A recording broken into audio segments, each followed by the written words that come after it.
नमस्कार नमस्कार नमस्ते। मैं किंशुक शर्मा। प्रजामंडल आंदोलन की जो सीरीज़ अपनी चल रही है, कई सारे एपिसोड्स अब तक निकल चुके हैं। पुनः स्वागत करता हूं यूट्यूब चैनल किंशुक शर्मा की कक्षा के माध्यम से। प्रजामंडल आंदोलन में अभी तक हमारी जो यात्रा है वो बीकानेर प्रजामंडल तक हम लोगों ने देख ली है। जयपुर प्रजामंडल हमारा पूरा हो गया है, बूंदी प्रजामंडल हमारा पूरा हो गया है, जोधपुर प्रजामंडल हमारा पूरा हो गया है एवं बीकानेर प्रजामंडल अभी तक हम लोगों ने देख लिया है। यहाँ तक की क्लासेज आप लोगों को मिल चुकी है और यहाँ तक के नोट्स आपको टेलीग्राम चैनल पर पीडीएफ के माध्यम से भी मैं शेयर कर चुका हूँ। आज ज़्यादा वक्त नहीं लेते हुए कुछ नई जानकारियों के साथ मैं इस अध्याय को आरंभ करने जा रहा हूँ। और ये जानकारियाँ ऐसी हैं जो जनरली हमें एक साथ एक कलेक्शन के रूप में हमें प्राप्त नहीं होती हैं। इसको आरंभ करने के पश्चात फिर मैं ये जो नई जो इन्फॉर्मेशन है कुछ एकेडमिक बेनिफिशियल वाली, इनको पूरी होने के पश्चात फिर मैं आप लोगों को आज का जो प्रजामंडल है धौलपुर, उसके पश्चात फिर हम देखेंगे मेवाड़ प्रजामंडल, उसके बाद देखेंगे करौली प्रजामंडल, शाहपुरा प्रजामंडल, अलवर प्रजामंडल और भरतपुर प्रजामंडल। इतनी क्लास हम लोग अच्छे से आप लोगों के सामने देखने जा रहे हैं। आइएगा हम अपने अध्याय को आरंभ करते हैं। ये चार्ट जो जनरली जिस चार्ट की हम अक्सर बात करते हैं वो चार्ट तो आप लोगों ने देख ही लिया था। इस चार्ट को जितनी बार आप लोग पढ़ोगे मैं समझता हूँ कि उतना ही आपको ढंग से याद हो जाएगा। आइएगा मैं सीधी बात करता हूँ आज बिना वक्त लिए। याद रखिएगा, एक बेहद महत्वपूर्ण प्रश्न अक्सर हमारे सामने आता है और ये प्रश्न क्या है, ये ज़्यादा महत्वपूर्ण ये प्रश्न है। ये जो क्वेश्चन है ये है आपके सामने कि एकमात्र प्रजामंडल जिसने रियासतों के साथ कभी कोई टकराव की स्थिति नहीं रखी। संपूर्ण प्रजामंडलों में जो 19 प्रजामंडलों की हमारी बात चलती है, इन 19 प्रजामंडलों में एकमात्र प्रजामंडल ऐसा था जिसका रियासती सरकार के साथ, रियासती प्रशासन के साथ, नरेश के साथ कभी कोई टकराव नहीं रहा। चूंकि इसका रियासती नरेश के साथ या सरकार के साथ कभी कोई टकराव नहीं रहा, तो हम यहाँ पर इस बात को भी समझ सकते हैं कि फिर उसने अपने यहाँ पर कोई आंदोलन भी नहीं किया। याद रखिएगा वो प्रजामंडल कौन सा है, वो एकमात्र प्रजामंडल है करौली प्रजामंडल। इस बात को याद रखिएगा, वो प्रजामंडल है अपना करौली प्रजामंडल जिसने कभी भी किसी भी रियासत के मतलब एकमात्र प्रजामंडल जिसका रियासती प्रशासन, रियासती सरकार या नरेश के साथ कभी कोई टकराव नहीं रहा, तो उसने अपने यहाँ पर किसी प्रकार का कोई आंदोलन भी नहीं किया है। दूसरी बात जो बेहद इंपॉर्टेंट आती है, संपूर्ण राजपूताने की बात की जाए तो प्रजामंडल जिसने संपूर्ण राजपूताने में सबसे पहले राजनीतिक कार्य आरंभ किए थे।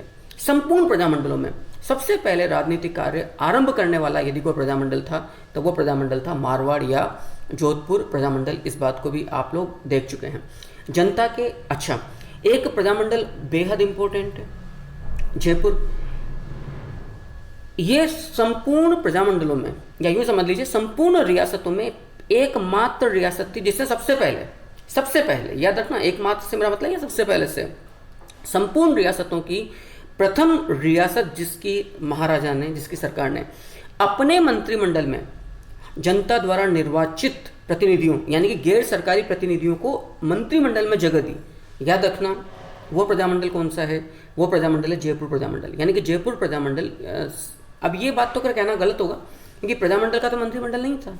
मेरा आशय क्या है, संपूर्ण रियासतों में एकमात्र रियासत जो सबसे पहले नंबर पर आएगी। तो इन शब्दों पर गौर करना, एकमात्र भी टेक्निकली तौर पे गलत है, आप ये कह सकते हो सबसे पहले। तो दोबारा सुन लीजिएगा, संपूर्ण रियासतों की सबसे पहली रियासत जहां के नरेश ने या रियासती सरकार ने अपने रियासती मंत्रिमंडल में सबसे पहले जनता के चुने हुए प्रतिनिधियों या गैर सरकारी प्रतिनिधियों, जनता द्वारा जो चुने जाएंगे वो गैर सरकारी होंगे, को जगह दी मंत्रिमंडल में। वो रियासत कौन सी, जयपुर है। और जयपुर प्रजामंडल ने, ये भी आप लोग जानते हैं कि भारत छोड़ो आंदोलन में भाग नहीं लिया था और इसकी वजह आपको मालूम है ना अच्छे से। जेंटलमैन्स एग्रीमेंट जो हुआ था, सर मिर्ज़ा इस्माइल जो जयपुर रियासत के प्रधानमंत्री थे एवं जो अध्यक्ष थे उस जमाने में पंडित हीरालाल शास्त्री जी जयपुर प्रजामंडल के, इनके बीच में जेंटलमैन्स एग्रीमेंट हुआ था 1942 में। और इसी के तहत फिर यहाँ पर भारत छोड़ो आंदोलन का आयोजन नहीं किया गया था। राइट, आगे देखिएगा। सबसे इंपॉर्टेंट बात, नरेश संपूर्ण राजपूताने की रियासतों में एकमात्र नरेश जिसने उत्तरदायी शासन की घोषणा कर दी समय से। उत्तरदायी शासन की घोषणा उस वक्त कर दी जबकि ब्रिटिश हुकूमत का यहाँ पर मतलब जड़ें जमी हुई थी। ब्रिटिश हुकूमत के बिना इस देश में पत्ता भी नहीं हिल रहा था। इसके दमन के चलते किसी प्रकार का आंदोलन सफल नहीं हो रहा था और संपूर्ण रजवाड़े, संपूर्ण राजपूत नरेश ब्रिटिश हुकूमत की हाँ में हाँ मिलाना पसंद करते थे। तो वो हुकूमत, ब्रिटिश हुकूमत, जिसने गांधीवादी आंदोलनों को सफल नहीं होने दिया, यदि ब्रिटिश हुकूमत को खौफ था तो सिर्फ किसका? क्रांतिकारियों का, भगत सिंह, सुखदेव, राजगुरु, उनका जरूर वो रिस्पेक्ट करते थे। गांधीवादी आंदोलन को कुछ नहीं मानती थी ब्रिटिश हुकूमत, कुछ नहीं। उनको मालूम था कि जनता बेवकूफ़ बन रही है, इन साधनों से, इन माध्यमों से आज़ादी नहीं आती, चलने दो, इनको तो फ्री हैंड था। तो इसी परिप्रेक्ष्य में इस बात को समझना, चूंकि 1927 में भरतपुर नरेश किशन सिंह ने हिंदी साहित्यिक सम्मेलन का आयोजन किया था। 17वां हिंदी साहित्यिक सम्मेलन था, पंडित गौरीशंकर हीराचंद ओझा जी की अध्यक्षता में, और उसमें सेठ जमनालाल बजाज, रविंद्रनाथ टैगोर और मदन मोहन मालवीय जैसे राष्ट्रवादी प्रबुद्ध नेता, साहित्यकार, विद्वान व्यक्ति आए थे। तो भरतपुर के जो प्रजा परिषद के जो कार्यकर्ता थे और जो किसान जो नेता थे, उनको पहली बार राष्ट्रीय स्तर के नेताओं से रूबरू होने का मौका मिला। तो वहीं पर उन्होंने किशन सिंह जी को, भरतपुर के जाट महाराजा को, ये मांग रख दी कि भाई आप अपनी रियासत में हमारे प्रतिनिधियों को मौका दीजिए। किशन सिंह जी थोड़े से उदारवादी टाइप का जाट महाराजा था, उसने हाँ भर दी। 15 सितंबर 1927 को भरतपुर के जाट महाराजा किशन सिंह जी ने जनता के सामने इस बात की घोषणा कर दी, जबकि आप जानते हो भरतपुर के अंदर प्रजामंडल की स्थापना 1938 में हुई थी, लेकिन 27 में आपने घोषणा कर दी कि जी मैं भरतपुर में उत्तरदायी शासन की स्थापना करके जनता को भागीदार बनाना की अनुमति देता हूं या सहमति दे रहा हूं। इस बात से ब्रिटिश हुकूमत दबाव में आ गई। उसको लगा, ब्रिटिश सरकार को साफ लगा कि यदि एक रजवाड़ा यदि जनता के दबाव के आगे, प्रजामंडल आंदोलनों या AISPC की मांग के आगे दब जाएगा, तो 19 रियासतों में उत्तरदायी शासन की मांग होगी। और जहां निरंकुश शासन है, जहां दमनकारी शासन या स्वेच्छाचारी शासन है, जहां पर एक्सट्रीमिस्ट हैं, जहां पर तानाशाही फासिज्म है, यदि वहीं पर जनता अपनी मांग मनवा लेगी तो पक्की बात है कि फिर हमें तो किसी भी सूरत में गांधीवादी जो आंदोलन है, इसके आगे फिर हमें तो झुकना पड़ेगा, और झुकना पड़ेगा तो फिर हमें उनको समर्थन देना पड़ेगा। अतः भरतपुर नरेश जो किशन सिंह जी थे, उसकी मांग को न केवल रद्द करवाया गया, बल्कि उन्हें अपदस्थ किया गया। किशन सिंह जी को पदच्युत किया गया, अपदस्थ किया गया भरतपुर जाट महाराजा के पद से, और उनकी जगह पर विजेंद्र सिंह जी को गद्दी पर बिठाया गया भरतपुर में। और मैकेंजी, याद रखना इस बात को, फिर मैकेंजी को सर्वे सर्वा बनाया गया, जो नए जाट महाराजा बने भरतपुर के अंदर, जिनका नाम था बृजेंद्र सिंह जी। तो संपूर्ण रजवाड़े के अंदर एकमात्र नरेश जिसने प्रजा परिषद के कार्यकर्ताओं को यह आश्वासन दिया कि मैं अपने यहाँ पर उत्तरदायी शासन की स्थापना करके आपके चुने हुए प्रतिनिधियों को जगह देने को तैयार हूँ अपने मंत्रिमंडल में, उसके चलते अपनी गद्दी गंवानी पड़ी ब्रिटिश हुकूमत के दबाव के कारण। वो कौन सी रियासत थी? भरतपुर। नरेश कौन थे? महाराजा किशन सिंह। अब ये जानकारियाँ बड़ी अनोखी हैं। वर्ष, इस बात को हम देख चुके हैं, वर्ष जिसमें सर्वाधिक प्रजामंडलों की स्थापना हुई थी वो 1938 है। कुल 5 प्रजामंडलों की स्थापना हुई थी, मेवाड़, शाहपुरा, करौली, अलवर, भरतपुर। धौलपुर की स्थापना 1936 में हुई थी। इस बात को भी हम लोग देख चुके हैं, दोबारा देख लीजिए। बाहरी रियासतें जहाँ पर प्रजामंडलों की स्थापना हुई, यानी कि ये वो प्रजामंडल है जिनकी स्थापना अपने राज्य में नहीं हुई, अपने यहाँ के शासक के निरंकुश शासन के दबाव के चलते। इनमें एक है सिरोही प्रजामंडल, 1934 बॉम्बे में स्थापना हुई। बीकानेर प्रजामंडल 1935 में कलकत्ता में स्थापना हुई। जैसलमेर प्रजामंडल 1945 में जोधपुर में स्थापना हुई। भरतपुर दिसंबर 1938 में रेवाड़ी में स्थापना हुई थी। और ये बात आप लोग देख चुके हैं कि AISPC का, यानी कि all India state people conference का, अखिल भारतीय देशी राज्य लोक परिषद का एकमात्र अधिवेशन, जो AISPC का कुल 7वां अधिवेशन था, किसी रियासत में हुआ, वो था मेवाड़ प्रजामंडल के अंदर 31 दिसंबर 1945 से 1 जनवरी 1946 तक 2 दिवसीय अधिवेशन था। राष्ट्रीय नेताओं का जो आगमन है, ये भी एक अनोखी मैंने जो माइक्रो नोट्स जब मैं आप लोगों को दूंगा प्रजामंडल के, तो उसके लिए ये मैटर तैयार है। कस्तूरबा गांधी जी का, इस बात को याद रखना, कस्तूरबा गांधी जी का जयपुर प्रजामंडल के प्रथम अधिवेशन में आगमन हुआ था। आप लोग जानते हैं जयपुर प्रजामंडल का जो प्रथम अधिवेशन था, इस बात को आप लोग अच्छे से देख चुके हैं, समझ चुके हैं। जयपुर प्रजामंडल का जो प्रथम अधिवेशन था वो 9 मई 1938 को हुआ था, चांदकरण शारदा की अध्यक्षता में, अजमेर में। अच्छा जी, इस बात को समझने का प्रयास करना। कस्तूरबा गांधी जयपुर प्रजामंडल के प्रथम अधिवेशन में आई। 9 मई 1938 को जयपुर प्रजामंडल का प्रथम अधिवेशन हुआ था। एवं 24 से 25 नवंबर 1931 में जो मारवाड़ राज्य लोक परिषद का जो अधिवेशन हुआ था, कहाँ, अजमेर में, चांदकरण शारदा की अध्यक्षता में, वहाँ पर भी कस्तूरबा गांधी जी का आगमन हुआ था। विजय लक्ष्मी पंडित जी की बात की जाए तो विजय लक्ष्मी पंडित जी मारवाड़ में आई थी जोधपुर प्रजामंडल में। कब? नवंबर 1938 में। सुभाष चंद्र बोस दिसंबर 1938 में जोधपुर में आए, जबकि पंडित जवाहरलाल नेहरू जून 1945 में जोधपुर प्रजामंडल में आपका आगमन हुआ था। हम जानते हैं कि ये तमाम बातें मैं रिपीट कर चुका हूँ, बार बार ले रहा हूँ, लेकिन हर क्लास के अंदर एक कुछ नई जानकारियाँ जुड़ जाती हैं और जितनी बार आप जानते हो मैं इनको रिवाइज करूँगा, आपको फीलिंग आएगी ऑनलाइन वाली कि हाँ ये व्यक्ति उसी ट्रैक पर है, उसी प्रकार से चीज़ों को बार बार रिवाइज करवा रहा है और हमें मौका दे रहा है पुरानी बातों को याद करके स्मृति में बिठाने का और ढंग से कंठस्थ करने का। विजय लक्ष्मी पंडित एवं आचार्य जे.बी. कृपलानी, याद रखिएगा, विजय लक्ष्मी पंडित एवं आचार्य जे.बी. कृपलानी जो थे वो मेवाड़ प्रजामंडल के प्रथम अधिवेशन में, जो कि 25 से 26 नवंबर 1941 को शाहपुरा हवेली के अंदर हुआ था, माणिक्यलाल वर्मा जी की अध्यक्षता में, वहां पर उपस्थित हुए थे। कौन कौन? राष्ट्रीय स्तर के नेता हैं विजय लक्ष्मी पंडित जी एवं आचार्य जे.बी. कृपलानी। आज एक नई बात और जोड़ दी गई है, और ये नई बात क्या है, ये बात आपको देखनी है। विभिन्न प्रजामंडलों के अग्रदूत कौन थे, यानी कि रियासतों में जन जागरण के अग्रदूत कौन कौन थे, अनोखी विशेषता है। अच्छा, इसका फायदा क्या है कि ये तमाम चीजें एक साथ आपको प्राप्त होंगी, और इसीलिए मैं बार बार कहता हूँ कि आप लोग कमेंट करके मुझे मतलब बताया करें अपने मन की भावना को कि ये टीचिंग आपको लग कैसी रही है। ये जो तरीका है टीचिंग का, जहाँ पर एक व्यक्ति एक साथ तमाम चीज़ों को आपके सामने लेकर आ रहा है, बार बार रिपीट कर रहा है, क्या ये आपके फ़ायदे का सौदा भी है या नहीं? आपको ये ठीक से याद हो भी रहा है, नहीं हो रहा है, ये ठीक से समझ में, ये तरीका आपको ठीक से समझ में आ भी रहा है या नहीं आ रहा है? तो जयपुर के अंदर जन जागरण के जो अग्रदूत थे, वो याद रखना, वो थे अर्जुन लाल सेठी। आप लोग जानते हैं अर्जुन लाल सेठी को राजस्थान में उग्र क्रांति का जनक भी कहा जाता है। जोधपुर में श्री जयनारायण व्यास जी और चांदमल सुराणा जी। जयनारायण व्यास जी को आपने लक्कड़ कक्कड़ धुनका धनी मास साहब, 10 नंबरी, शेर राजस्थान का लोकनायक जननायक भी कहा है। ये तमाम चीज़ें। बीकानेर के अंदर यदि हम जन जागरण के अग्रदूत की बात करें तो कन्हैयालाल ढूंढ और स्वामी गोपाल दास जी थे। अलवर की बात की जाए तो अलवर के अंदर जन जागरण के जो अग्रदूत थे वो किसको माना गया? पंडित हरिनारायण शर्मा को। भरतपुर की बात की जाए, अब चूंकि आज की क्लास में नया एक मतलब टॉपिक ऐड हो गया है, तो जगन्नाथ दास अधिकारी भरतपुर के अंदर जन जागरण के जो अग्रदूत माने गए हैं, जगन्नाथ दास अधिकारी एवं गंगा प्रसाद शास्त्री जी को माना गया। शेखावाटी के अंदर सेठ देवी बख्श सर्राफ को माना गया, आप लोग जानते हैं, जिन्होंने 1927 में मंडावा में आर्य समाज की स्थापना की थी। जबकि धौलपुर में जन जागरण के जो अग्रदूत माना गया वो किसको माना गया?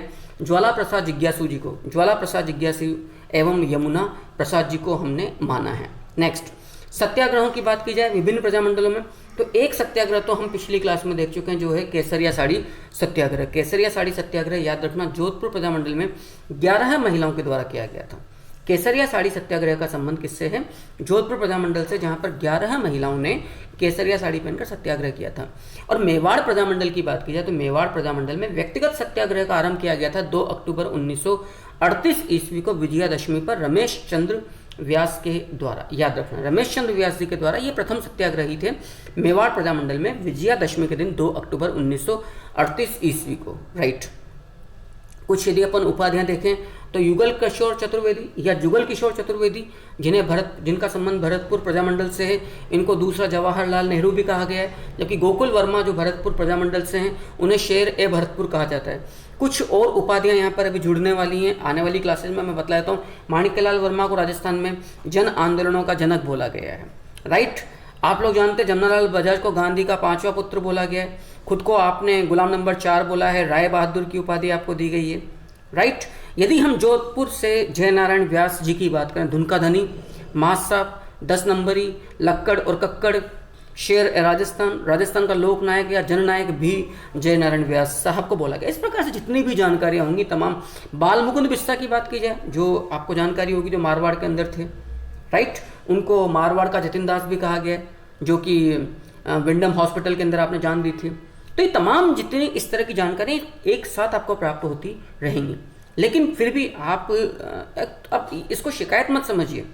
एक्चुअली में लाइव क्लास का फ़ायदा ये होता है कि आपके विचारों से मैं उसी टाइम पर अवगत होता रहता हूँ, तो मुझे अच्छा लगता है, मिलता रहता है। अब ऑफलाइन में तो आपको ही मुझे अपनी फीलिंग से परिचय करवाना पड़ेगा कि हाँ सर ये हमें अच्छा लगा। प्रमुख मौतों की बात की जाए तो देखिएगा, ये भी एक नया फीचर है। जोधपुर प्रजामंडल के कार्यकर्ता, हम लोग बात कर चुके हैं, जोधपुर प्रजामंडल के कार्यकर्ता बाल मुकुंद बिस्सा, जिसको मारवाड़ का जतिन दास कहा गया, मैंने भी कहा था कि मृत्यु भूख हड़ताल के चलते 19 जून 1942 को विंडम जेल में हुई थी। विंडम जेल विंडम हॉस्पिटल, जो कहाँ पर, जोधपुर के अंदर। और 13 मार्च 1947 को जोधपुर में डाबरा हत्याकांड हुआ था। उसमें पन्नाराम चौधरी और मोतीलाल जो चौधरी थे, या मोतीराम चौधरी कह लीजिए, उनकी डेथ हुई थी। क्लियर है। कुछ और प्रमुख मौतों की बात की जाए, आप लोग जानते हैं बीरबल सिंह ढालिया। बीरबल सिंह ढालिया, ये आ गया पन्नाराम चौधरी, मोतीराम चौधरी, 13 मार्च 1947 को। रायसिंह नगर हत्याकांड बीकानेर के अंदर हुआ था, 1 जुलाई 1946 को। इसमें बीरबल सिंह ढालिया जी की मौत हुई थी। रायसिंह नगर हत्याकांड बीकानेर प्रजामंडल, 1 जुलाई 1946 को बीरबल सिंह ढालिया की मृत्यु हुई थी, भी हम लोग देख चुके हैं। आज हम देखेंगे, अभी जो क्लास चलेगी, मतलब जो क्लास चल रही है, जो टॉपिक आएगा, कि धौलपुर प्रजामंडल में तसीमो हत्याकांड हुआ था। काफ़ी महत्वपूर्ण है, 12 नवंबर 1946 को। अब ये नया आज जुड़ गया। इसमें जो प्रथम शहीद थे वो छतर सिंह परमार थे, और जो दूसरे शहीद थे वो ठाकुर पंचम सिंह कुशवाहा थे, जो पुलिस की गोली से मारे गए थे। नीम के पेड़ पर तिरंगा लहराया हुआ था, उसको उतारा जब पुलिस ने, तो पुलिस की इस तिरंगे को उतारने की कार्यवाही का विरोध प्रजा परिषद के या प्रजामंडल के कार्यकर्ताओं के द्वारा किया गया था। उस चक्कर में गोली यहाँ पर चलाई गई थी। अगला देखिएगा, प्रमुख लोक परिषदें देखिएगा। अब देखो, ये अभी तक मैंने आज की क्लास चालू नहीं करी है, लेकिन लगभग जितने प्रजामंडल आज हम पढ़ेंगे या हम पढ़ चुके हैं, उनकी बातें यहाँ रिवाइज हो रही हैं। देखिएगा, मारवाड़ जो लोक परिषद है, इसकी स्थापना 16 मई 1938 ईस्वी को रणछोड़ दास गट्टाणी ने करी। बूंदी राज्य लोक परिषद की स्थापना 1944 में ऋषिदत्त मेहता के द्वारा की गई। और बीकानेर राज्य लोक परिषद की स्थापना 1942 में रघुवर दयाल गोयल के द्वारा की गई। बीकानेर राज्य लोक परिषद में 1942 में रघुवर दयाल गोयल के द्वारा की गई थी। ये तमाम बातें आप लोग देख चुके हैं। प्रमुख हत्याकांड में डाबरा हत्याकांड आप लोग देख चुके हैं, 13 मार्च 1947 को मारवाड़ के अंदर, आप लोग बहुत बखूबी देख चुके हैं। रायसिंह नगर हत्याकांड बीकानेर प्रजामंडल में 1 जुलाई 1946 ईस्वी को होता, जहां पर बीरबल सिंह ढालिया की डेथ हुई थी। और इसीलिए बीकानेर में 17 जुलाई 1946 को, याद रखना, बीरबल दिवस मनाया गया था। बीरबल दिवस, 1 जुलाई 1946 को डेथ हुई थी बीरबल सिंह ढालिया की, 3 गोलियां लगी थी, और बीरबल दिवस मनाया गया 17 जुलाई 1946 को। क्लियर। नेक्स्ट आप देखिएगा, कांगड़ हत्याकांड जो हुआ था वो 1 नवंबर 1946 को बीकानेर प्रजामंडल के दौरान ही हो रहा है। अच्छा, कांगड़ हत्याकांड का संबंध किसान आंदोलन से भी है और प्रजामंडल से भी, क्योंकि जो कार्यकर्ता थे वो किसान ही थे बेसिकली। तो प्रजामंडल के लिए भी मांग करे तो उत्तरदायी शासन की, और बेगार को समाप्त करना, लाग बाग को कम करना, या भू राजस्व में कमी के लिए, तो वो एक ही कार्यकर्ता था जो किसान आंदोलन में भी सक्रिय था और प्रजामंडल आंदोलन में भी सक्रिय था। तो कांगड़ हत्याकांड जो हुआ है वो 1 नवंबर 1946 को हुआ है। इसी प्रकार से याद रखना, जो आज हमें पढ़ना है धौलपुर प्रजामंडल में तसीमो हत्याकांड में, याद रखना इसका संबंध किससे है? धौलपुर प्रजामंडल से। ये हुआ है तसीमो हत्याकांड 12 नवंबर 1946 ईस्वी को। इस बात को याद रखिएगा। तसीमो हत्याकांड कब हुआ है? 12 नवंबर 1946 ईस्वी को धौलपुर प्रजामंडल के अंदर, तसीमो गांव के अंदर ये हत्याकांड हुआ था। प्रमुख दिवस की बात की जाए तो प्रमुख दिवस की बात आप लोग बहुत अच्छे से देख लीजिएगा, चूँकि कई सारी बातें तो हमने पिछली क्लासेस में रिपीट कर ली, अब ये इंपॉर्टेंट है, आज रिपीट कर लीजिए। प्रमुख दिवस में सबसे पहला जो दिवस आप लोग देख रहे हैं वो है रियासती दिवस। रियासती दिवस विभिन्न प्रजामंडलों के द्वारा 19 अप्रैल 1942 ईस्वी को आयोजित किया गया था। बेहद महत्वपूर्ण है, सभी प्रजामंडलों के द्वारा 19 अप्रैल 1942 ईस्वी को रियासती दिवस मनाया गया था। जबकि मात्र जयपुर प्रजामंडल की बात की जाए तो मोतीलाल दिवस, किसान दिवस, जयपुर दिवस, इसके अलावा दोबारा रहे अपन, मोतीलाल दिवस, किसान दिवस और जयपुर दिवस। मोतीलाल दिवस 5 अप्रैल 1931 को, किसान दिवस 1 मार्च 1939 को, जयपुर दिवस 12 मार्च 1939 को जयपुर प्रजामंडल के द्वारा मनाया गया था। इसी प्रकार से सीकर दिवस मनाया गया था जयपुर प्रजामंडल के द्वारा ही 19 जून 1938 ईस्वी को।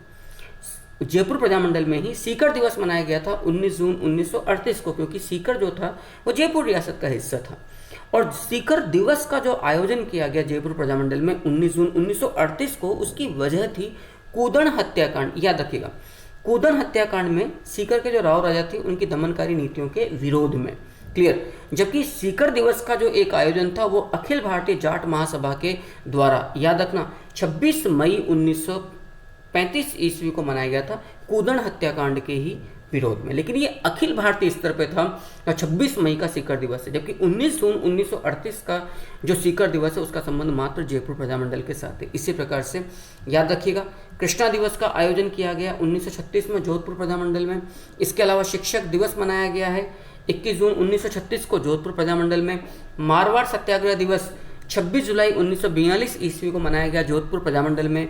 दमन विरोध दिवस, आपको मैंने बताया था प्रधानमंत्री को जो नियुक्त किया गया था हटाकर, उसके विरोध में दमन विरोध दिवस मनाया गया है 25 सितंबर 1942 ईस्वी को जोधपुर प्रजामंडल में। जो दमन किया गया उम्मेद सिंह जी और हनुमंत सिंह जो नरेश थे जो मारवाड़ के, उनके द्वारा। विधानसभा विरोध दिवस मनाया गया था जोधपुर प्रजामंडल में ही 14 नवंबर 1947 को। हम जब अलग अलग जब हम प्रजामंडल पढ़ते हैं तो वहाँ बड़ी तकलीफ आती है, दिक्कत ये रहती है, याद नहीं रहता जी कौन सा दिवस कहाँ पर है। अच्छा, यहाँ फायदा क्या हो रहा है कि एक साथ सारे के सारे दिवस, सारे हत्याकांड मैंने आपके सामने ले दिए। अब आपका फर्ज बनता है कि आप कॉपी पेन लेकर साथ में बैठे। चाहे तो आपको वीडियो को बार बार पॉज करना पड़े इस क्लास को, लेकिन लिखते रहें साथ के साथ और मुझे फीडबैक देते रहें अपनी भावना से कि हाँ सर ये याद हो गया है। और यदि आप कमेंट बॉक्स में भी लिखते हैं इन सारे दिवसों को, जो भी एक तरीका है, तो आपका अब ये आपका अपना परसेप्शन है, नज़रिया है कि आप इन चीज़ों को कैसे याद करते हैं, कैसे मेरे साथ आगे बढ़ते हैं। मैंने आप लोगों से जो प्रॉमिस किया था, मैं तब तक साथ दूंगा जब तक कि आपका सिलेक्शन नहीं हो जाए। और मैं लगातार चल रहा हूँ। मेरी कुछ हेल्थ के भी इश्यूज़ रहे करे हैं, कुछ समस्या रही, तो अभी थोड़ा सा मैं इस समय स्टेबल नहीं हूँ अपनी रेगुलर क्लासेस पर। बाकी याद रखना, मैं अपने कमिटमेंट का पक्का इंसान हूँ। ऐसा बिल्कुल नहीं होगा कि मैं आपकी क्लास को विड्रॉ करूँ। नेक्स्ट, तो विधानसभा विरोध दिवस जो मनाया गया जोधपुर प्रजामंडल में ही मनाया गया है 14 नवंबर 1947 को। बीकानेर प्रजामंडल की बात की जाए तो निरंकुश शासन के विरोध में बीकानेर दमन दिवस मनाया गया। बीकानेर दमन दिवस मनाया गया है 26 अक्टूबर 1944 को। इन सभी दिवसों को आपको याद रखना पड़ेगा। अभी हमने देखा था 1 जुलाई 1946 ईस्वी को रायसिंह नगर हत्याकांड हुआ था बीकानेर प्रजामंडल में। तो उसमें जो प्रमुख शहीद था वो था बीरबल सिंह ढालिया। उसकी स्मृति में 17 जुलाई 1946 को, अभी आपने ऊपर देखा, 17 जुलाई 1946 को मनाया गया है उसी बीकानेर प्रजामंडल के दौरान बीरबल दिवस। इसी प्रकार से याद रखिएगा, राष्ट्रीय सप्ताह दिवस मनाया गया है। राष्ट्रीय सप्ताह दिवस मनाया गया है कहाँ पर? मेवाड़ प्रजामंडल में। जलियांवाला बाग हत्याकांड की जयंती के अवसर पर राष्ट्रीय सप्ताह दिवस मनाया गया है 6 अप्रैल 1940 से लेकर 13 अप्रैल 1940 तक। इसी प्रकार का एक राष्ट्रीय सप्ताह हम देखते हैं भरतपुर प्रजामंडल में 27 अगस्त 1940 से लेकर 2 सितंबर 1940 तक। तो ये प्रमुख दिवस हैं जो मैंने आपके सामने एक साथ लेकर आया हूँ। इसकी वजह, ये चैप्टर की जो नेचर है काफ़ी क्लिष्ट है, काफ़ी कॉम्प्लेक्स है, काफ़ी जटिल है। जब तक हम इनको टुकड़ों में तोड़कर याद नहीं करेंगे, अलग अलग हत्याकांड, अलग अलग दिवस, अलग अलग शहीद, अलग अलग सत्याग्रह, अलग अलग नेता, उनकी उपाधियाँ, तो हमें याद नहीं होगा। इसीलिए मैं इस प्रकार से इन चीज़ों को लेकर सामने आता हूँ। अगला देखिएगा। अब आप लोग, ये तो आपने जयपुर प्रजामंडल, बीकानेर प्रजामंडल, मेवाड़ प्रजामंडल, ये तो आप लोगों ने देख लिया था। इवन आप लोग बीकानेर प्रजामंडल तक आ गए थे। तो जयपुर आपने देख लिया, बूंदी आपने देख लिया, जोधपुर आपने देख लिया, जोधपुर भी आपने देख लिया, राइट। और बीकानेर प्रजामंडल आपने देख लिया। अब मैं आज की क्लास स्टार्ट करने जा रहा हूँ। और ये जो आज की क्लास है, ये क्लास आपकी आरंभ हो रही है कहाँ से? धौलपुर प्रजामंडल से। That is very important. Dholpur Prajamandal की जो क्लास है वो अब आपके सामने आरंभ कर रहा हूँ मैं, देख लीजिएगा। धौलपुर प्रजामंडल की स्थापना 1936 ईस्वी में हुई थी। 4 अक्टूबर 1936 को स्थापना हुई थी किसकी? आपके बीकानेर प्रजामंडल की, ठीक है ना। मगाराम वेद्य, रघुवर प्रसाद गोयल और बाबू मुक्ता प्रसाद के द्वारा, मगाराम वेद्य, इनके द्वारा स्थापना की गई थी। 1936 में ही जो स्थापना हुई है वो हुई है धौलपुर प्रजामंडल की। धौलपुर प्रजामंडल की स्थापना हुई है, याद रखिएगा, 1936 ईस्वी में। काफ़ी महत्वपूर्ण है। यहाँ पर जो संस्थापक थे वो थे कृष्णदत्त पालीवाल, मूलचंद, ज्वाला प्रसाद जिज्ञासु एवं इंदुलाल जौहरी। कई बार ये चीज़ें इसलिए परेशान करती है आप लोगों को, ज्वाला प्रसाद जिज्ञासु और इंदुलाल जौहरी ना आकर अकेले कई बार कृष्णदत्त पालीवाल आ जाते हैं, कृष्णदत्त पालीवाल। अब बड़ी दिक्कत रहती है कि सर हमने विभिन्न गाइड्स में, विभिन्न नोट्स में, और आपने भी हमें जी ज्वाला प्रसाद जिज्ञासु और इंदुलाल जौहरी जी की ही बात की थी, तो ये अभी कृष्णदत्त पालीवाल कहाँ से आ गए? आप लोग जानते हैं फाउंडर्स मेंबर्स में का आप एक व्यक्ति का योगदान नहीं हो सकता है। दीज आर द मूवमेंट्स, ये आंदोलन है, और आंदोलन कभी एकल नहीं होता है। नेतृत्व एकल हो सकता है, नेतृत्व एकल हो सकता है, लेकिन वो भी निरंकुश हो जाएगा यदि आप सलाह मशवरा नहीं करोगे। तो जो जनता के द्वारा चल रहा है, जो उत्तरदायी शासन की मांग को लेकर चल रहा है, उसकी जो बेसिक नेचर है वो है कि आप प्रजातांत्रिक तरीके से, लोकतांत्रिक तरीके से सलाह मशवरा करके निर्णय लीजिएगा। तो धौलपुर प्रजामंडल की स्थापना कई पुस्तकों में आपको 1938 नजर आएगी, याद रखिएगा। आपको 1936 करना है, और संस्थापक में आपको कृष्णदत्त पालीवाल, मूलचंद, ज्वाला प्रसाद जिज्ञासु एवं इंदुलाल जौहरी को याद रखना है। यहाँ जो समकालीन नरेश थे धौलपुर प्रजामंडल के दौरान, आपका नाम था महाराजा राणा उदयभान सिंह, इस बात को याद रखना। जाट नरेश थे महाराजा राणा उदयभान सिंह जी के काल में कृष्णदत्त पालीवाल, मूलचंद, ज्वाला प्रसाद जिज्ञासु, इंदुलाल जौहरी जी के द्वारा 1936 ईस्वी में धौलपुर प्रजामंडल की स्थापना की गई थी। प्रथम जो अध्यक्ष थे वो थे कृष्णदत्त पालीवाल, याद रखना कृष्णदत्त पालीवाल। अब यदि हम इसकी बैकग्राउंड या पृष्ठभूमि की बात करें, अक्सर एक ये अच्छी बात है कि मैं क्लासेज में इस बात को भी लेता हूँ, तो याद रखना यहाँ पर आचार सुधारिणी सभा की स्थापना की गई थी। सबसे पहले आचार सुधारिणी सभा की स्थापना धौलपुर में की गई थी 1910 ईस्वी में ज्वाला प्रसाद जिज्ञासु एवं यमुना प्रसाद के द्वारा। मैंने अभी आपने ऊपर देखा जब हम इसके माइक्रो नोट्स को देख रहे थे इस अध्याय के, कि धौलपुर रियासत में जन जागरण के अग्रदूत का जो कार्य किया गया है वो किसके द्वारा किया गया है? ज्वाला प्रसाद जिज्ञासु एवं यमुना प्रसाद जी के द्वारा, जिन्होंने 1910 ईस्वी में आचार सुधारिणी सभा का गठन किया था। इसी प्रकार से याद रखना आर्य समाज की स्थापना यहाँ पर 1911 ईस्वी में ज्वाला प्रसाद जिज्ञासु और ज्वाला प्रसाद जिज्ञासु एवं यमुना प्रसाद जी, जो कि धौलपुर प्रजामंडल में जन जागरण के अग्रदूत थे। इसी प्रकार से 1927 में शेखावाटी में, झुंझुनू में, मंडावा कस्बे के अंदर सेठ देवी बख्श सर्राफ, जिन्हें शेखावाटी में जन जागरण का अग्रदूत माना गया था, उसके द्वारा भी आर्य समाज की स्थापना की गई थी, और इस बात को आप लोग अच्छे से देख चुके हैं। तो मैं उम्मीद करता हूँ जितना हमने लंबा वक्त ऑनलाइन क्लासेस में लिया है, तो अब आपको वो जड़ें बड़ी, वो मेहनत अब आपको नजर आएगी, वो जो हार्डवर्क हम सब लोगों ने मिलकर आपके साथ जो मैंने किया था, या आपने जो मेरे साथ किया था, कि हाँ अब याद हो रहा है सर। नेक्स्ट अगला देखिएगा।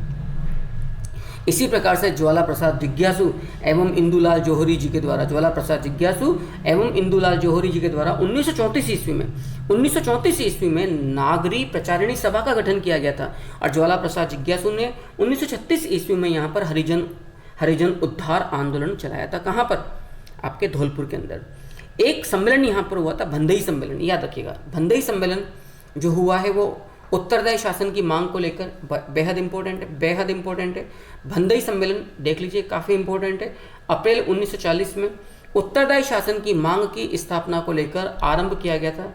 लिख लीजिए सभी लोग, कॉपी पेन साथ में रखते हुए, और फ़ायदा मिलेगा, क्योंकि मैं इसीलिए इतनी बात कर लेता हूँ बीच में ताकि आपको लिखने का मौका मिल जाए। अप्रैल 1940 में उत्तरदायी शासन की मांग को लेकर धौलपुर प्रजामंडल में भंदई सम्मेलन का आयोजन किया गया था। और यहाँ की जो प्रमुख घटना है वो है जो अभी हमने ऊपर देखा, 12 नवंबर 1946 ईस्वी को तसीमो गांव में नीम के पेड़ पर जो तिरंगा लहराया हुआ था प्रजामंडल के कार्यकर्ताओं के द्वारा, उसको उतारने की जो कार्यवाही की गई पुलिस के द्वारा, उस कार्यवाही का विरोध जब प्रजामंडल के कार्यकर्ताओं के द्वारा किया गया तो पुलिस ने गोली चलाई। उसमें 12 नवंबर 1946 ईस्वी को पहले जो शहीद थे वो छतर सिंह परमार थे, उसके बाद ठाकुर पंचम सिंह कुशवाहा थे। तो ये था तसीमो हत्याकांड, बेहद इंपॉर्टेंट है, देख लीजिएगा। तसीमो हत्याकांड 12 नवंबर 1946 ईस्वी को घटित हुआ। 12 नवंबर 1946 ईस्वी को नीम के पेड़ पर जो फहराया गया था तिरंगा, उसको उतारा जब जा रहा था, उसकी कार्यवाही का, पुलिस ने जो कार्यवाही की थी उसका विरोध किया जा रहा था। पुलिस की गोली से यहाँ जो प्रथम शहीद थे वो थे छतर सिंह परमार, और जो द्वितीय शहीद थे वो थे ठाकुर पंचम सिंह कुशवाहा, राइट। अब यहाँ पर जांच किसने करी, याद रखिएगा। AISPC यानी कि all India state people conference की तरफ से पंडित हीरालाल शास्त्री और गोकुल भाई भट्ट के द्वारा स्थापना की गई थी। आप लोग जानते हैं बॉम्बे में बाबा रामचंद्र राव के द्वारा 1927 ईस्वी में AISPC का गठन किया गया था। और आप लोग इस बात को भी देख चुके हैं कि मेवाड़ प्रजामंडल एकमात्र प्रजामंडल था जिसकी अध्यक्षता में, जिसके तत्वाधान में एआईएसपीसी का एकमात्र रियासती अधिवेशन, जो कुल 7वां अधिवेशन था, वो आयोजित हुआ था सालोटिया मैदान में पंडित नेहरू की अध्यक्षता में। 31 दिसंबर 1945 से 2 दिवसीय था। 31 दिसंबर 1945 से 1 जनवरी 1946 तक। नेक्स्ट, ये धौलपुर प्रजामंडल आपका पूरा हुआ। अब नेक्स्ट अपन लेंगे मेवाड़ प्रजामंडल। मैं उम्मीद करता हूँ कि यहाँ तक का मैटर आप लोगों को अच्छे से समझ में आया, बहुत अच्छे से आप लोगों को समझ में आया है और आपको तकलीफ बिल्कुल भी नहीं होगी। एम आई राइट? नेक्स्ट, अगला देखिएगा। अब यदि हम बात करें मेवाड़ प्रजामंडल की, इस बात को समझिएगा, मेवाड़ प्रजामंडल की यदि हम बात करते हैं तो मेवाड़ प्रजामंडल की स्थापना माणिक्यलाल वर्मा जी के द्वारा की गई थी 24 अप्रैल 1938 की। अब चूंकि इस बात को हम लोग इतनी बार देख चुके हैं कि आपको दिक्कत नहीं आएगी। माणिक्यलाल वर्मा जिन्होंने मेवाड़ का वर्तमान शासन नामक पुस्तक लिखी थी, विजय सिंह पथिक के निर्देशन में मतलब आपसे प्रभावित होकर आपने बिजोलिया किसान आंदोलन में भाग लिया था।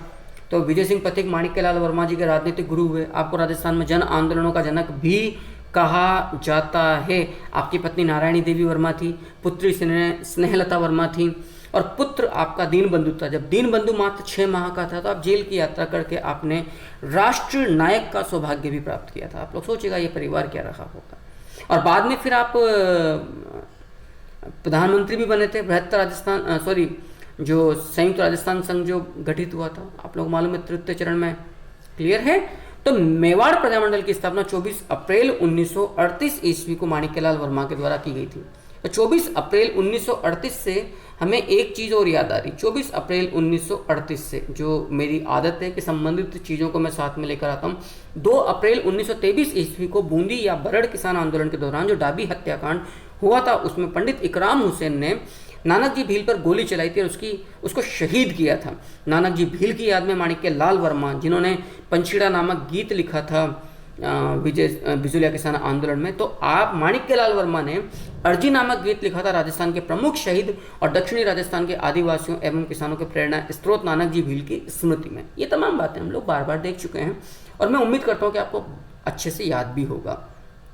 इस सारे मैटर को आप लोग देख लीजिएगा, ये बात मैं भी बता चुका हूँ। प्रथम जो अध्यक्ष थे, ये काफ़ी महत्वपूर्ण है। मेवाड़ प्रजामंडल के जो प्रथम अध्यक्ष थे वो थे बलवंत सिंह मेहता। याद रखिएगा इस बात को, बलवंत सिंह मेहता मेवाड़ प्रजामंडल के प्रथम अध्यक्ष थे। क्लियर? गतिविधियां देखिएगा। 11 मई 1938 ईस्वी को माणिक्यलाल वर्मा मतलब मेवाड़ प्रजामंडल को गैर कानूनी घोषित किया गया और यहाँ से निष्कासित कर दिया गया था माणिक्यलाल वर्मा को। याद रखना, कहाँ? मेवाड़ से।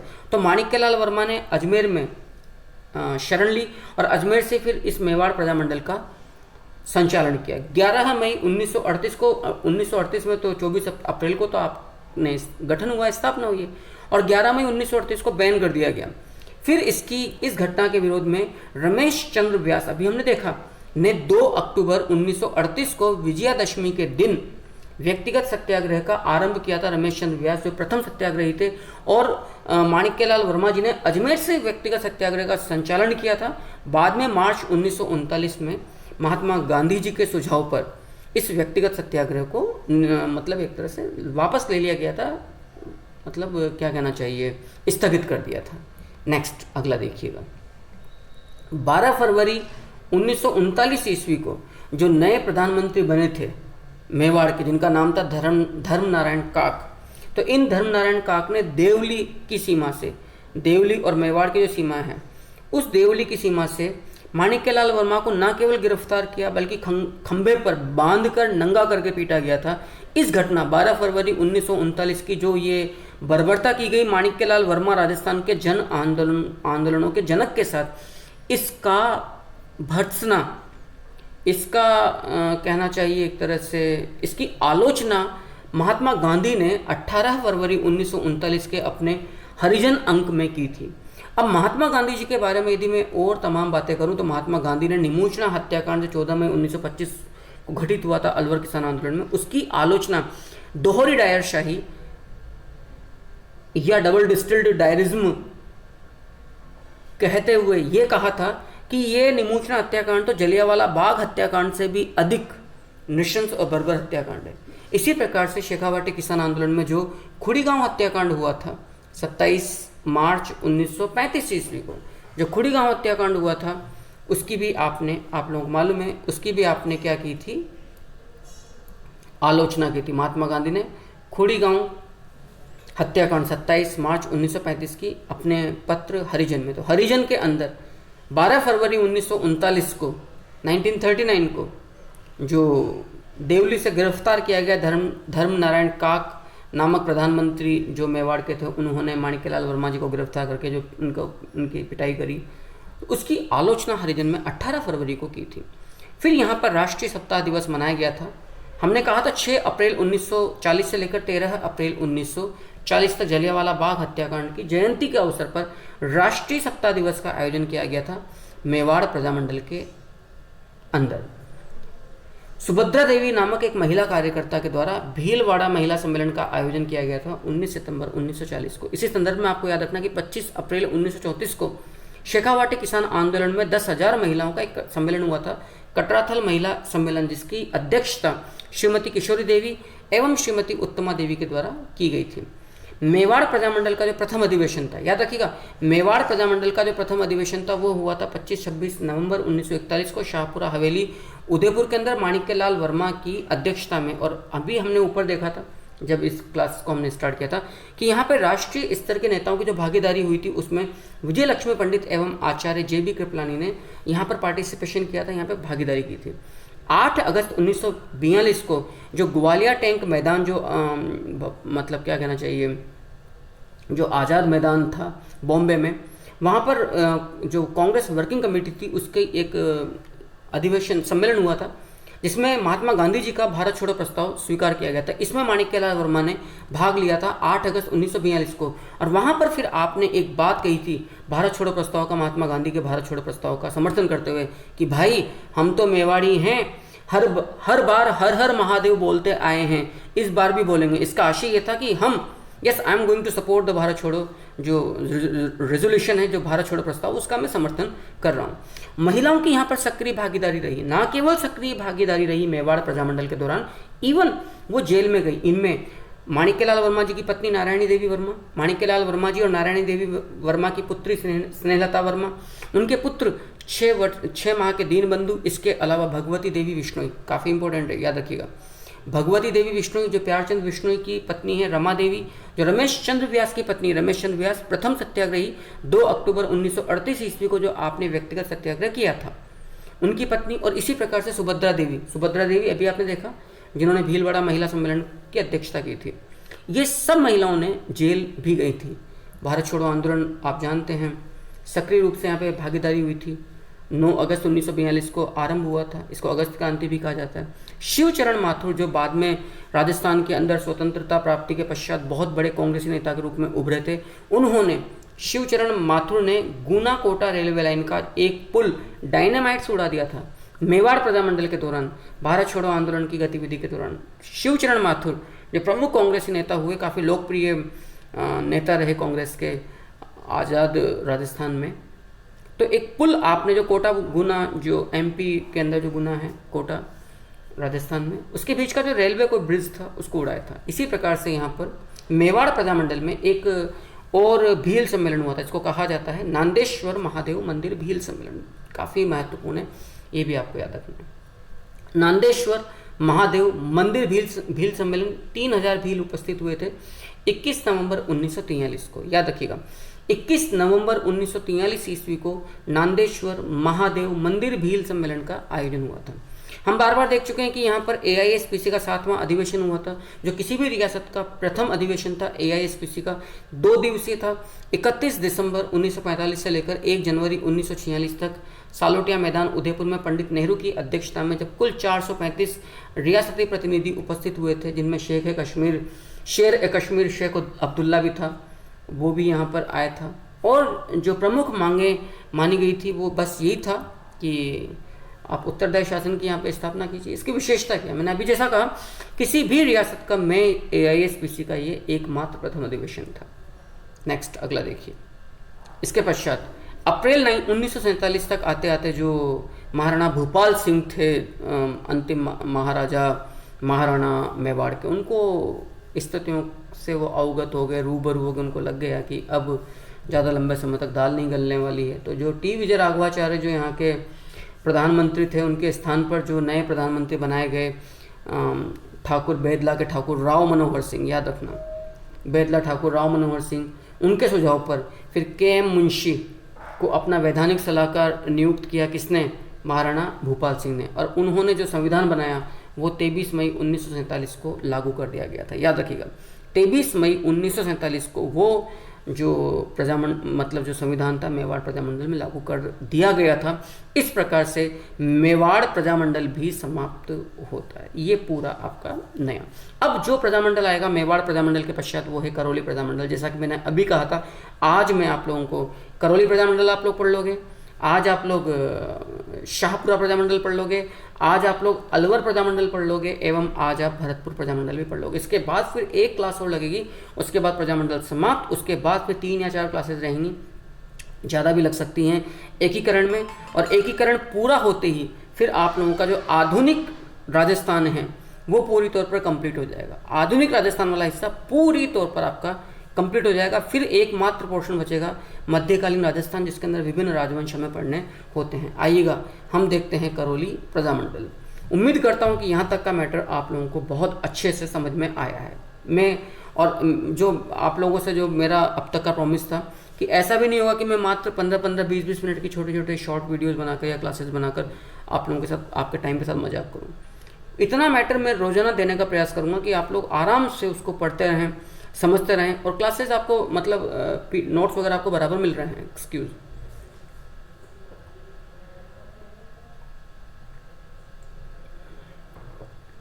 मी। आइएगा अगला प्रजामंडल हम देखते हैं करौली प्रजामंडल। इस प्रकार से अब तक हमने जयपुर प्रजामंडल देख लिया, बूंदी प्रजामंडल देख लिया, जोधपुर प्रजामंडल देख लिया, बीकानेर प्रजामंडल देख लिया, धौलपुर प्रजामंडल देख लिया, और मेवाड़ प्रजामंडल अब तक हम लोगों ने देख लिया। मैं उम्मीद करता हूँ कि यहाँ तक का मैटर आप लोगों को बहुत अच्छे से समझ में आया है। और यदि आया हो तो भैया कंजूसी मत करना, बताते रहा करो। मेरे को वो सब नहीं बोलना था, please subscribe, please share, please like, और वो बेल आइकन दबा दो, घंटा दबा दो, घंटा बजा दो, वो सब मुझे नहीं आता है। बस कमेंट कर दिया करो यार, यदि मुझसे जुड़े हुए हो, मुझे अपना मानते हो। मैं आज भी वैसा ही हूँ जिस प्रकार से ऑनलाइन में था। अभी भी मेरे को 7-8 नाम तो याद है स्टूडेंट्स के। अब यदि उनके नाम बोल दूंगा और बाकी नहीं बोलूँगा तो फिर कोई ना कोई चिढ़कर मुझे बोलता है सर आप हमारा नाम भूल गए हो। आइएगा अगला प्रजामंडल हम देखते हैं करौली प्रजामंडल आपके सामने, जिसकी स्थापना भी 1938 में हुई थी। हम लोगों ने अब तक जो नेचर देखा है कि 1938 में सर्वाधिक प्रजामंडलों की स्थापना हुई थी, जो कुल 5 प्रजामंडल थे, मेवाड़, करौली, शाहपुरा, अलवर, भरतपुर। तो 1938 ईस्वी में, याद रखना, त्रिलोक चंद माथुर के द्वारा, जब भीमपाल महाराजा थे करौली के, तब ये स्थापना की गई थी। करौली प्रजामंडल के बारे में हमने एक बड़ी महत्वपूर्ण बात ऊपर देखी थी। एकमात्र प्रजामंडल था संपूर्ण रजवाड़े का, संपूर्ण राजपूताने का, जिसका कभी भी नरेश के साथ या रियासती सरकार के साथ कोई टकराव नहीं हुआ। तो जब यहाँ टकराव नहीं हुआ तो कोई भी आंदोलनकारी गतिविधि भी यहाँ पर नहीं करनी पड़ी। करौली प्रजामंडल समाप्त। अच्छा, एक खास बात है, करौली रियासत और अलवर दोनों रियासतों में जंगली सूअरों के शिकार पर प्रतिबंध लगा हुआ था। इस प्रकार से करौली प्रजामंडल समाप्त। 1938 में महाराजा भीमपाल के काल में त्रिलोक चंद माथुर के द्वारा स्थापना की गई थी। और सबसे बड़ी विशेषता ये कि करौली प्रजामंडल एकमात्र प्रजामंडल है जिसको कोई आंदोलन अपने यहाँ पर नहीं करना पड़ा, कारण कि ऐसी कोई मांग रखी नहीं गई जो मानी नहीं गई हो, तो टकराव ही नहीं हुआ रियासती सरकार के साथ। अगला प्रजामंडल है शाहपुरा प्रजामंडल, जिसकी स्थापना रमेश चंद्र ओझा एवं लादूराम व्यास के द्वारा 1938 में की गई है। 1938 में रमेश चंद्र ओझा एवं लादूराम व्यास जी के द्वारा की गई है। यहाँ पर जो समकालीन नरेश थे वो थे उम्मेद सिंह जी। सबसे इंपॉर्टेंट बात ये, 1946 में बेहद महत्वपूर्ण एक नेता हैं गोकुललाल असावा। हम लोग देखेंगे गोकुललाल असावा जी को, आप लोग जानते हो जब एकीकरण होगा तो गोकुललाल असावा के नेतृत्व में जो सेकंड चरण होगा एकीकरण का, वहां पर हम लोग इनको प्रधानमंत्री के रूप में देखेंगे, राइट। सो महाराजा ने गोकुललाल असावा के नेतृत्व में संविधान निर्मात्री सभा का यहाँ पर गठन किया था। शाहपुरा प्रजामंडल में गोकुललाल असावा जी के नेतृत्व में संविधान निर्मात्री सभा का गठन किया गया था। नेक्स्ट, 1938 में अब 2 प्रजामंडल और शेष बच रहे हैं, अलवर और भरतपुर। इसके बाद जो लास्ट क्लास रहेगी, जब भी रहेगी, क्योंकि इसके बाद अब जो क्लास रहेगी मैं दूंगा आप लोगों को, राजस्थान संस्कृति में मैं चित्रकलाएं आरंभ करूंगा। राजस्थान संस्कृति में चित्रकलाएं आरंभ करूंगा। 2 चैप्टर हो चुके हैं, भाषा, बोलियां और साहित्य, और फिर अपना उधर में स्टार्ट करूंगा। जल्दी ही मेरी पूरी प्रयास में है कि मैं अपनी कुछ जो पर्सनल मेरे अफेयर्स हैं या जो समस्याएं, प्रॉब्लम्स हैं, उनसे निजात पाकर जल्दी मैं क्लासेस को रेगुलर कर दूं। यदि अभी ऑफलाइन चल रहा है, मेरा पूरा प्रयास है कि मैं ऑनलाइन क्लासेस, लाइव क्लासेस, जो लाइव क्लासेस होती हैं उनको दोबारा सॉफ्टवेयर को रिस्टोर करवा के चालू करवा दूँ, लेकिन अभी तक मुझे सफलता नहीं मिली। आगे देखिएगा, अलवर प्रजामंडल याद रखिएगा, हरिनारायण शर्मा एवं कुंज बिहारी मोदी के द्वारा 1938 में अलवर प्रजामंडल की स्थापना की गई थी। और आप लोग जानते हो इन तमाम बातों को मैंने उस चार्ट के जरिए खूब अच्छे से आप लोगों को याद करवाया था। तो मैं समझता हूँ कुछ तो दुआएं आप लोगों की मुझे मिलती रहेंगी कि जितना हमने काफ़ी डेप्थ में जाकर यहाँ पर अध्ययन किया है, पॉसिबल नहीं है इतना नोट्स वगैरह मिल पाना या इस प्रकार से याद करवा पाना। और ये बात भी आप थोड़ी देर पहले देख चुके हैं कि अलवर रियासत के अंदर जन जागरण के जो अग्रदूत थे वो थे पंडित हरिनारायण जी शर्मा। पंडित हरिनारायण जी शर्मा ने, हम अक्सर कहते हैं जी भारत में छुआछूत बहुत ज़्यादा थी, अस्पृश्यता बहुत ज़्यादा थी, मैं ये नहीं कह रहा हूँ, लेकिन देखिएगा इस बात को समझने का प्रयास करना। मतलब मैं आज तक एक बात समझ नहीं पाया, यदि इतनी ही छुआछूत थी, इतनी ही अस्पृश्यता थी, तो वाल्मीकि जी के द्वारा जो रामायण लिखी गई है उसको भारत का हर व्यक्ति क्यों अपनी आदर्श संहिता मानता है, जीवन शैली की चाबी मानता है, कुंजी मानता, प्रेरणा मानता है, इंस्पिरेशन मानता है, और क्यों वैसा बनने का प्रयास करता है? क्यों कहा जाता है कि पिता बनो, पुत्र बनो, पति बनो, पत्नी बनो, भाई बनो, सखा बनो, राष्ट्र नायक बनो, राजा बनो, तो रामायण पढ़ लीजिए। क्यों कहा जाता है? जबकि वो तो वाल्मीकि जी के द्वारा। और यहां पर देखिए, अलवर में जन जागरण के जो अग्रदूत हैं वो एक ब्राह्मण है, पंडित हरिनारायण शर्मा। और आप कौन कौन से संघ बना रहे हैं? अस्पृश्यता निवारण संघ, कि भेदभाव समाप्त करिए, वाल्मीकि संघ एवं आदिवासी संघ। फिर बोल रहा हूं, अपने देश की संस्कृति को पहचानना चालू करो। ये अंग्रेज थे, और अंग्रेजों की संगति में जो लोग सबसे अधिक नजदीक रहे, जिन्होंने भी बाद में देश पर शासन किया, ये उन लोगों की कुटिल चालें हैं जिन्होंने इस तरह की बातें करी। हम कभी भी बटे हुए नहीं थे, हमें बांटा गया है, हमें बांटा गया है और हम बंटते चले गए, और हमें अपनी पता ही चला। आज भारत कहीं नहीं है, आज तो हम ब्राह्मण, ठाकुर, हरिजन और कोई कौन समझाट और गुजर, हम तो उन जातियों में बटे हुए हैं। बहरहाल मैं मुद्दे से नहीं भटकना चाहता हूँ, मैं टॉपिक पर ही, लेकिन फिर भी मेरा प्रयास है कि आप लोग इन बातों को समझने का प्रयास करें कि अलवर में जन जागरण के जो अग्रदूत थे पंडित हरिनारायण शर्मा, उन्होंने अस्पृश्यता अनटचेबिलिटी निवारण संघ, इरिडिकेशन जो फेडरेशन था, और वाल्मीकि संघ एवं आदिवासी संघ का गठन किया था। थोड़ा से अग्रदूत देखिएगा विभिन्न रियासतों के अंदर। देखिएगा अलवर में जन जागरण के जो अग्रदूत हैं पंडित हरिनारायण शर्मा आपके सामने, शेखावाटी में जन जागरण के अग्रदूत सेठ देवी बख्श सर्राफ, जयपुर के अंदर बात की जाए तो अर्जुनलाल सेठी, जोधपुर की बात की जाए तो श्री जयनारायण व्यास और चांदमल सुराना, बीकानेर की बात की जाए तो कन्हैयालाल ढूंढ एवं स्वामी गोपाल दास, भरतपुर की बात की जाए तो जगन्नाथ दास अधिकारी एवं गंगा प्रसाद शास्त्री, धौलपुर की बात की जाए अभी आपने देखा यमुना प्रसाद जी, ज्वाला प्रसाद जिज्ञासु जी। यहाँ पर जो नरेश थे अलवर में, वो थे महाराजा तेज सिंह, काफ़ी महत्वपूर्ण है। आप लोग मेव किसान आंदोलन देख चुके हैं। मेव किसान आंदोलन में मेव मुस्लिमों के द्वारा जो उपद्रव मनाए गए थे, वो जो उपद्रव मचाए गए थे, और उस उपद्रवों की प्रतिक्रिया के फलस्वरूप अलवर के महाराजा जयसिंह ने मेव मुस्लिमों के विरुद्ध जो अभियान किए थे, उससे ब्रिटिश सरकार बेहद खफा थी, बेहद नाराज थी। उसे लग रहा था कि कहीं हमारी जो मुस्लिम तुष्टिकरण के बाद जो हमारा एक जो बेस तैयार हुआ, कहीं वो खिसक ना जाए। तो महाराजा जयसिंह जी को अपदस्थ किया गया और एक जागीरदार के पुत्र तेज सिंह जी को यहाँ का नया राजा नियुक्त किया गया था। 1940 में जब सेकेंड वर्ल्ड वॉर छिड़ा हुआ था, तो प्रजामंडल ने, राज्य सरकार ने जो युद्ध चंदा जो वसूला जा रहा था जनता से, और युद्ध कोष जो वॉर फंड बनाया गया था, उसका विरोध किया था प्रजामंडल ने 1940 में। जो अलवर प्रजामंडल था उसका प्रथम अधिवेशन जनवरी 44 ईस्वी में, जनवरी 1944 ईस्वी में जो अलवर प्रजामंडल उसके प्रथम अधिवेशन का आयोजन भवानी शंकर शर्मा की अध्यक्षता में किया गया था। भवानी शंकर शर्मा जी की अध्यक्षता में प्रथम अधिवेशन यहाँ पर किया गया था। नेक्स्ट अगला देखिएगा, आज की लास्ट टॉपिक है आज की क्लास की, भरतपुर प्रजामंडल। जितने भी लोग इस क्लास को देख रहे हैं इस समय, मैं फिर बोल रहा हूँ, आपको मतलब आपका सिर्फ एक शब्द हो सकता है जो आप लोग लिखोगे कमेंट बॉक्स में, मेरे लिए बहुत बड़ी प्रेरणा होती है वो। मैं बार बार दोहरा रहा हूँ, मैं क्विट करने वाला इंसान नहीं हूँ, अपने वायदे का बड़ा पक्का इंसान हूँ। बीच में यदि थोड़ी सी अवरोध या बाधा, ये तो आप लोग समझ सकते हो, यदि मुझे ढंग से समझाए तो मैं उन लोगों में से नहीं हूँ जो साथ छोड़ दूंगा। यदि मैंने आप लोगों से कमिटमेंट किया है कि ये सिलेबस मुझे पूरा करवाना, तो मैं करवा के रहूँगा। मैं लाभ हानि गुणा भाग अपनी लाइफ में बहुत ज़्यादा नहीं देखता हूँ, ज़िंदगी इन सब चीज़ों से चलती भी नहीं है। मैं दिमाग से कम सोचता हूँ, मेरे अंदर दिमाग है ही नहीं। मैंने आज तक अपने दिल की आवाज़ सुनी है, और मेरी दिल की पुकार, मेरी जो फीलिंग्स है वो ये है कि आप में से कई लोग, चाहे वो कम है, आज मेरे पास स्टूडेंट्स बहुत ज़्यादा नहीं है, लेकिन वो दिल से जुड़े हुए हैं, उन्हें बीच मझधार में मैं नहीं छोड़ सकता हूँ। मैं आपके साथ हूँ तब तक जब तक कि आपके एग्जामिनेशंस ना हो जाए, या फाइनली मैं बोलूँ जब तक आपको आपकी सफलता ना मिल जाए।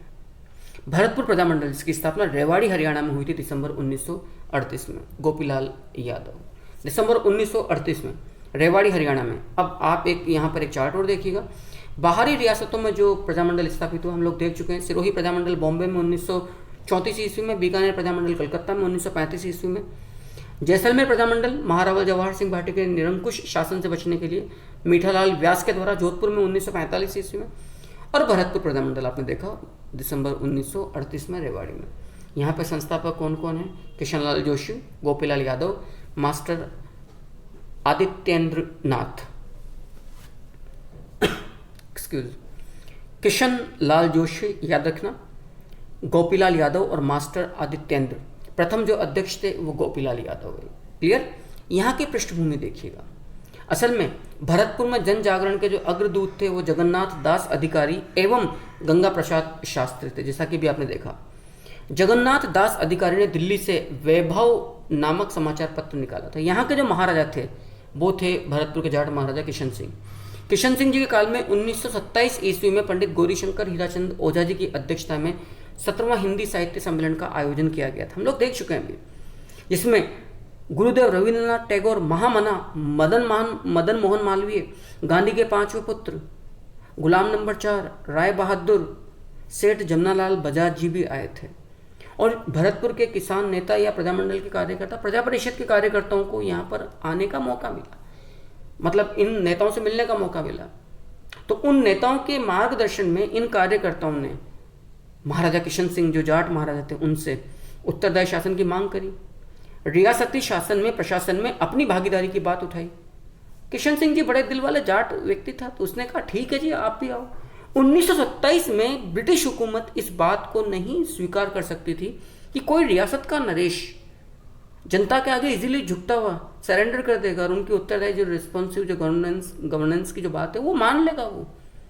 तो ये काफ़ी खफा हुई ब्रिटिश हुकूमत, क्योंकि इसका असर फिर ये होता है कि जितने प्रजामंडल चल रहे हैं 19 रियासतों में 19 प्रजामंडल चल रहे हैं, फिर वहाँ तमाम बातें माननी पड़ेगी। जैसा कि आप लोग मुझसे जो प्रेजेंट मूवमेंट चल रहे थे, प्रेजेंट मूवमेंट जब मैंने पढ़ाए थे किसान आंदोलन, आपने देखा था कि सबसे पहले जो किसान समझौता हुआ था वो बिजोलिया किसान आंदोलन के दौरान हुआ था, लेकिन उसे ठिकाने के कर्मचारी ने रद्द करवा दिया, क्योंकि उनको ये लगा कि बिजोलिया के सामंती शक्ति का समझौता करना, सम्मानजनक समझौता करना किसानों के साथ, ये सामंती शक्ति के पतन का सूचक होगा और इसकी आग फिर आप भिंडर, पारसोली, भैंसरोडगढ़, बेगू, बरड़, पूरे राजस्थान में फैलेगी। तो आप कहाँ कहाँ किसानों की आगे सरेंडर करोगे और भू राजस्व में कटौती करते चले जाओगे। एक्सक्यूज, यदि आप भू राजस्व में कटौती करोगे तो माफ करना, तो रियासत की आय घटेगी और रियासत की आय घटेगी तो फिर खर्चा कैसे चलेगा? स्वाभाविक सी बात है, इतना बड़ा सिस्टम है कैसे आप रन करोगे?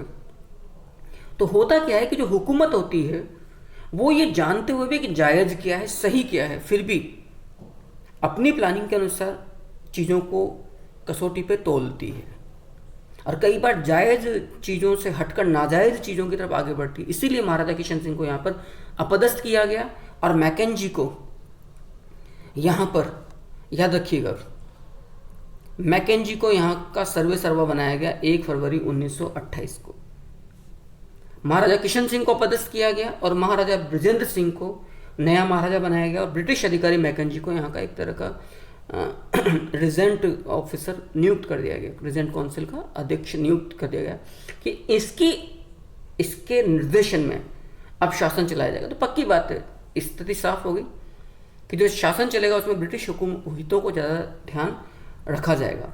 तो मैकेंजी का विरोध करने के लिए फिर यहाँ पर 1929 में भरतपुर लोक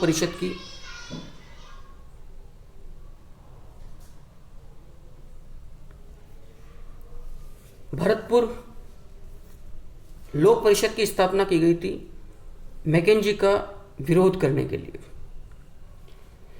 तो 1929 के अंदर जो महाराजा थे वो थे महाराजा बृजेंद्र सिंह, और प्रमुख विशेषता क्या है कि जो प्रसिद्ध साम्यवादी नेता थे मानवेंद्र राय, उसका संबंध, इस बात को याद रखना। जो प्रसिद्ध कम्युनिस्ट नेता थे मानवेंद्र राय, जिनको याद रखना MN राय भी कहा जाता है, भारत के प्रसिद्ध साम्यवादी नेता, प्रसिद्ध कम्युनिस्ट नेता मानवेंद्र राय का संबंध भरतपुर प्रजामंडल से है। तो 1928 में 1 फरवरी को मैकेंजी को यहाँ का भरतपुर का सर्वे सर्वा बनाया गया और 1929 में मैकेंजी की गतिविधियों का विरोध करने के लिए कि यहाँ का शासन यहीं के लोगों को सौंपा जाए, तो प्रजा परिषद की स्थापना की गई। आगे जाके इसका पंजीकरण किया गया, शुरुआत में तो इसको प्रतिबंधित कर दिया गया था। 1937 में भरतपुर के प्रशासन ने एक कानून लागू किया जो था जाब्ता फौजदारी संशोधन कानून, जिसको भरतपुर का काला कानून भी कहा गया है। और इसका उद्देश्य क्या था, यहाँ जो लोक परिषद थी जिसकी स्थापना 1929 में की गई थी, और जो कांग्रेस मंडल था उसकी गतिविधियों को नियंत्रित करना, विरोध करना।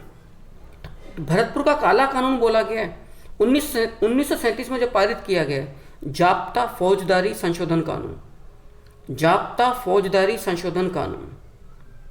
क्लियर है। नेक्स्ट 23 दिसंबर 1940 को फिर पंजीकरण किया गया, क्योंकि आप लोग मालूम हो तो यहाँ पर एक नियम था इस जमाने में कि जब तक किसी भी, और ये आरंभ किया गया लेकिन सभी रियासतों ने इसको एक मान्य नियम बना लिया कि जब तक प्रजामंडल या प्रजा परिषद का जब तक पंजीकरण नहीं होगा वो किसी प्रकार की गतिविधि को आयोजित नहीं कर सकते। इसकी वजह साफ है कि इसको गैर कानूनी घोषित करके फिर आप दमन कर सकते हो। तो याद रखिएगा, भरतपुर जो प्रजा परिषद की जो स्थापना 1929 में की गई, इसका पंजीकरण किया गया 23 दिसंबर 1940 को प्रजा परिषद के नाम से। यानी कि भरतपुर जो प्रजामंडल जिसको हम बोल रहे हैं, असल में उसका वास्तविक नाम क्या होगा यदि देखा जाए तो उसका नाम होगा भरतपुर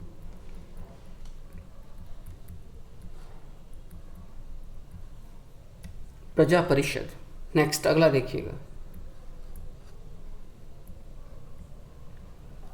अभी हमने ऊपर देखा था 6 अप्रैल 1940 से 13 अप्रैल 1940 तक राष्ट्रीय सप्ताह मनाया गया था मेवाड़ प्रजामंडल के तहत। इसी प्रकार से 27 अगस्त से लेकर 2 सितंबर 1940 तक राष्ट्रीय सप्ताह मनाया गया भरतपुर प्रजामंडल के दौरान। राष्ट्रीय सप्ताह 27 अगस्त 1940 से लेकर 2 सितंबर 1940 तक। प्रमुख दिवस एक बार रिवाइज कर लीजिए। रियासती दिवस सभी प्रजामंडलों के द्वारा मनाया गया था 19 अप्रैल 1942 ईस्वी को सभी प्रजामंडलों के द्वारा। मोतीलाल दिवस, किसान दिवस, जयपुर दिवस, सीकर दिवस ये मनाए गए थे जयपुर प्रजामंडल के द्वारा। जयपुर प्रजामंडल के द्वारा 19 मोतीलाल दिवस 5 अप्रैल 1931 को, किसान दिवस 1 मार्च 1939 को, जयपुर दिवस 12 मार्च 1939 को, सीकर दिवस 19 जून 1938 ईस्वी को। अखिल भारतीय जाट महासभा, इस बात को भी याद रखिएगा। अखिल भारतीय जाट महासभा ने, मैंने बार बार कहा, कूदन हत्याकांड, क्योंकि कूदन हत्याकांड के विरोध में जयपुर प्रजामंडल ने सीकर दिवस का आयोजन 19 जून 1938 को किया था।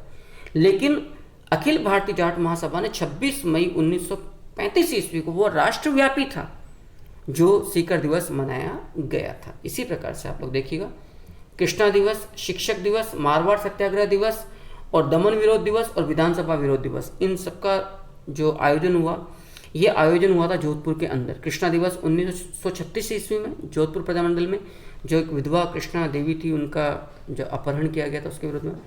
शिक्षा शुल्क की वृद्धि की गई थी जोधपुर प्रजामंडल में, तो उसके विरोध में 21 जून 1936 ईस्वी को जोधपुर प्रजामंडल ने शिक्षक दिवस मनाया गया था। मारवाड़ सत्याग्रह दिवस 26 जुलाई 1942 ईस्वी को आयोजित किया गया था। दमन विरोध दिवस निरंकुश शासन के विरोध में 25 सितंबर 1942 ईस्वी को आयोजित किया गया था। और विधानसभा विरोध दिवस का आयोजन किया गया था 14 नवंबर 1947 ईस्वी को। नेक्स्ट अगला देखिएगा, बीकानेर प्रजामंडल की बात की जाए तो बीकानेर प्रजामंडल में बीकानेर दमन दिवस वही निरंकुश शासन के विरोध में 26 अक्टूबर 1944 ईस्वी को आयोजित किया गया।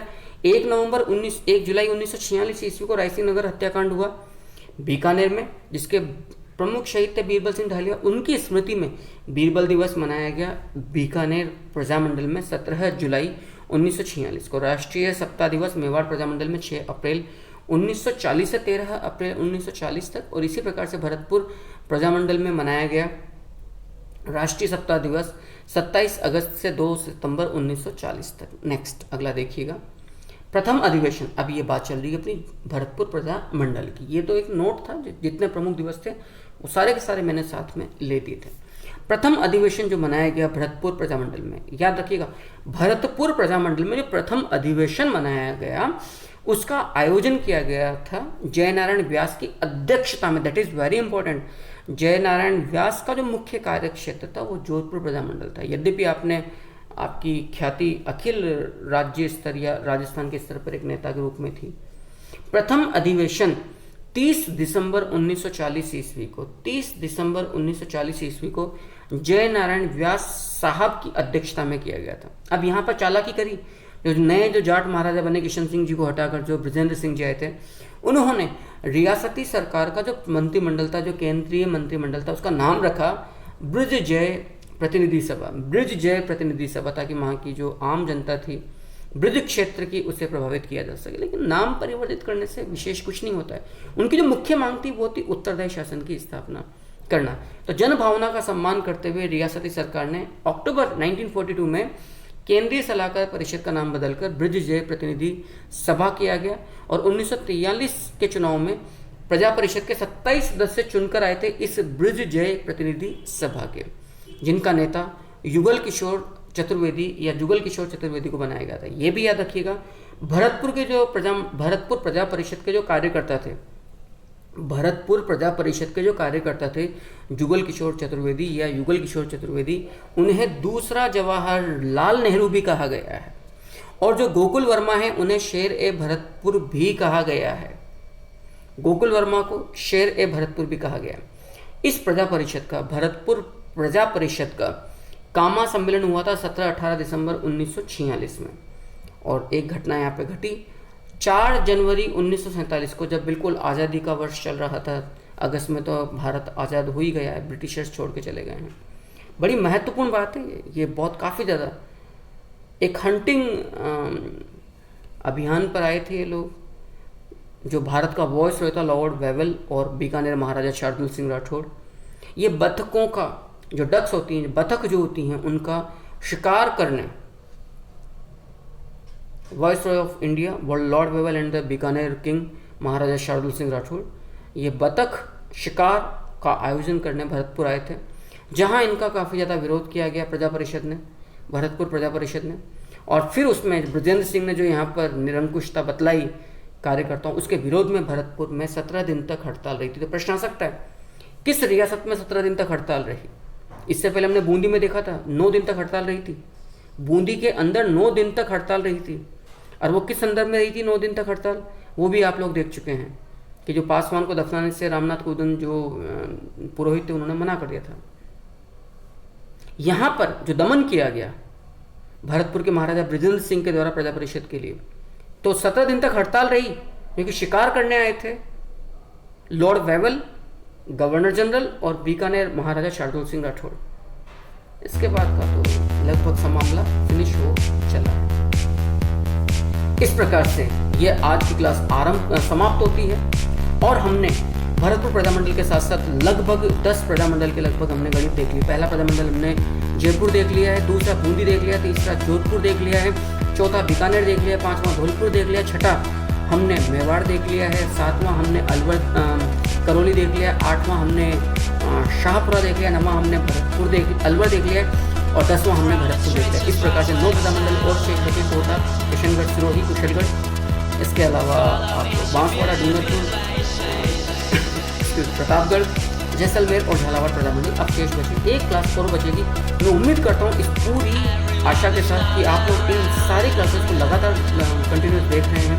PDF जो आप लोगों को प्रोवाइड होगी टेलीग्राम चैनल पर, उसको भी आप लोग देखते जा रहे हैं, इन चीज़ों को कंटेस्ट करते जा रहे हैं और पढ़ते वक्त आप लोग अपनी कॉपी अपने पास में रखते हैं और जहन में ये बात रखते हैं कि ये व्यक्ति जो याद करवा रहा है वो हमें याद रखना है।